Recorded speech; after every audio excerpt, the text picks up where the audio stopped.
আজকের ব্লগটা একটু অন্যভাবে শুরু করতে হলো।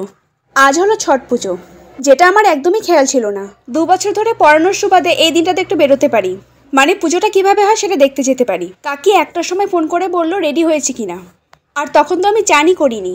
তার মধ্যে 2টোর মধ্যে বেরোতে হবে, তাই এত হুটোপাটি।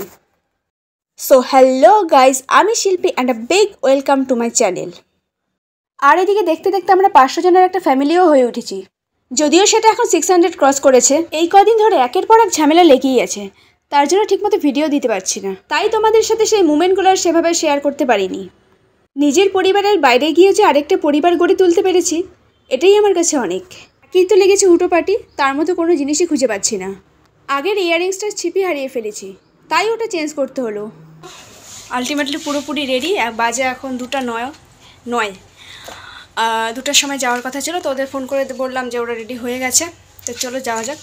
আমাকে পুরো খেবড়িটার মতো লাগছে, তো চলো যেতে যেতে কথা হচ্ছে। এখানে এসে দেখলাম বেশি দেরি হয়নি, সময়ের অনেকটা আগেই চলে আসতে পেরেছি। আর একজন কাকে গন্ডি কাটবে বলে আগের থেকে যেহেতু মানসিক করে রেখেছিল, তার জন্য একটু তো সময় লাগবেই। যেখানে রাস্তায় খালি পায়ে হাঁটতেই পায়ে লাগে, সেখানে এভাবে যাওয়া।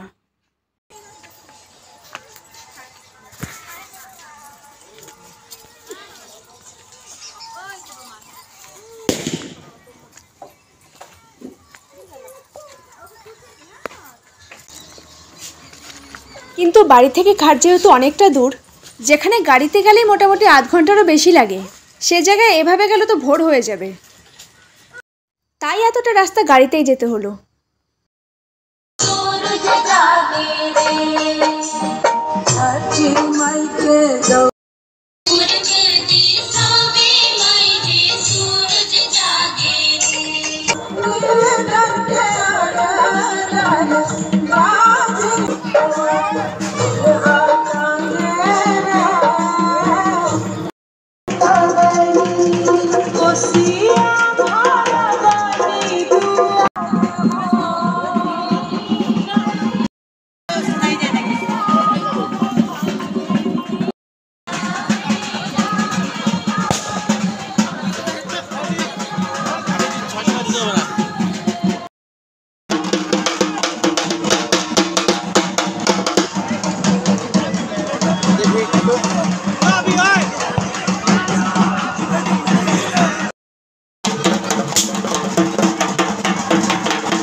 মানে এই পুজোর বলতে গেলে অনেক নিয়ম, যেগুলো কোনোটাই আমার মাথায় ঢোকে না।